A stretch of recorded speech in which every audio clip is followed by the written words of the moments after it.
નમસ્કાર દર્શક મિત્રો, હું છું રૂપલ વણિચિયા. સંપૂર્ણ ન્યૂઝમાં આપનું સ્વાગત છે.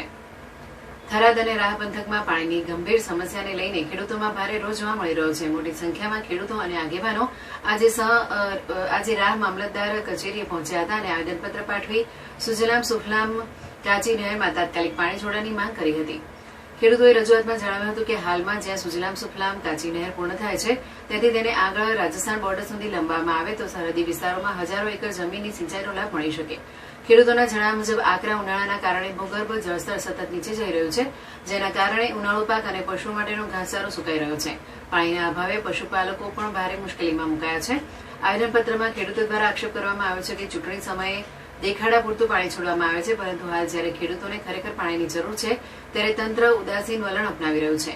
ખેડૂતોની મુખ્ય માંગણીઓમાં સુજલામ સુફલામ કાચી નહેરને સત્વરે રાજસ્થાન બોર્ડર સુધી લંબાવવાની મંજૂરી અને ઉનાળુ પાક બચાવવા તાત્કાલિક નહેરમાં પાણી છોડવાનો સમાવેશ થાય છે. ખેડૂતો મામલતદાર મારફતે મુખ્યમંત્રી સુધી રજૂઆત પહોંચાડવાની માંગ કરી હતી. સાથે જ ખેડૂતોએ ચીમકી ઉચ્ચારી હતી કે જો વહેલી તકે યોગ્ય નિર્ણય લેવામાં નહીં આવે તો ગાંધી ચિંધ્યા માર્ગે આંદોલન શરૂ કરવામાં આવશે.